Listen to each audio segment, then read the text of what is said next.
Yo, what's happening? All it is Tuesday, the 20th of September, or excuse me, 20th of December. My mind's just running 1,000 different ways here.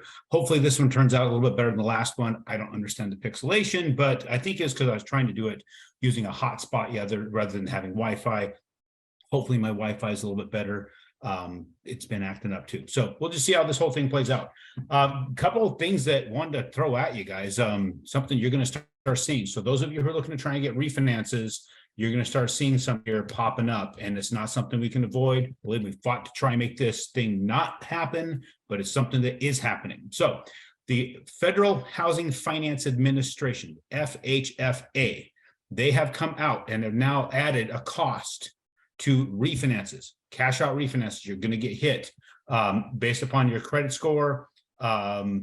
Basically, here's the table. So you're going to see it. If you're going up to 80%, they're going to be punching you really, really hard. If you got these lower credit scores, of course, 3 points, you're going to get charged. If you get a 740 credit score above, you're almost a full point, going up to 80%, 70 to 75, 5/8%. As you can see this, 60 to 70%, 5/8%. Anything 60% or below, you're going to be hit 3/8. They're charging this to them. They're the ones getting paid. FHFA, the Federal Housing Finance Administration, another government entity, passing us on through Fannie and Freddie, and they're going to get paid for this. Why? A lot of people ask, why would that be the case? I was sitting with Andrew Quist, who's the president of the company, this last week, and we were talking about that, trying to figure out what made sense. We concluded together, as we were talking about that, I was spitballing with him, it kind of made sense. And I talk about inflation a lot. The only thing that I can make sense of here, this is just my theory. This is not me sitting in a meeting somewhere. This is not me looking at the notes that the Fed had. This is not me understanding what their objectives are. You can ask me for evidence. I don't have a damn bit of evidence here. This is just my idea from what I've seen that they're doing. They're willing to kill jobs, right, to try and get inflation down. This is the history of people pulling cash out of their properties, is to buy shit, right? Right now, inflation is what? It's too many dollars chasing too few things. We have supply chain issues going on right now. Well, supply chain issues happening, and we have a lot of people with money out there. I think there's an extra $1.5 trillion sitting in people's accounts that we didn't have before. That money could go to buy more stuff, right? If they pull cash out of their account, cash out of their house to buy more stuff, what are they going to do? Drive up the price of the stuff that exists. So my opinion, 100% opinion of Aaron Chapman, this is a way for another government entity to work with the Fed to try and bring inflation down.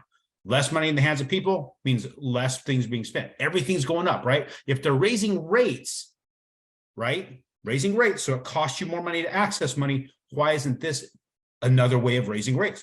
Charging more money to access money. So if you're accessing money, they're going to charge you this as a tax. That's why I see it as a tax. So an additional tax on housing, an additional tax on finance, additional tax on tapping into your equity. So something to think about. This is what I believe they are doing. So let's get into the charts here real quick. I do have a quick day I got to roll through, but I'll give you an idea of what's going on out there in the markets and what we're experiencing in the charts.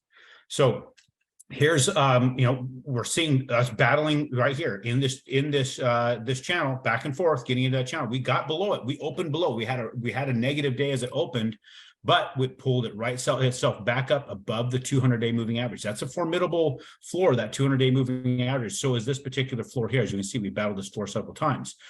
Now, we do have the 14-day and the 21-day moving averages are above us. We have to break above those. So it looks like we're getting sandwiched in there, but we have gone up to this particular, this line of, I guess it was a resistance. This is where a lot of your traders will have their sell orders in. A lot of traders have your buy orders into this particular one. As you see, it's held, and it's also held because the 200-day moving average. Below that, we have the 50 and the 35.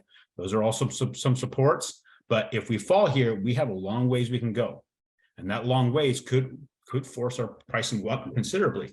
I added another chart here, the stochastic indicator. What is the stochastic indicator? Stochastics are basically saying it's where the trend is going. And you get to see with the 3-day moving average what the trend is. Well, every time we've seen this break the trend upward, right, then the stochastic being the blue, we start seeing this climbing and it's keeping in a better position, right? When we start to break below the 3-day moving average, see it start to decline, right? So we have some reason for it. So that basically is an indicator of being overbought or oversold. If we're being overbought, I mean, they're going to sell off at some point. If we're oversold, then we're going to end up flipping the other direction, and we're going to be buying. There's going to be some buying go on. we're still what appears to be an overbought position, even though we have these supports and is, going and it's pushing against other resistance. So where this ends up, it's kind of hard to say. I'm of the mindset lock if you haven't locked.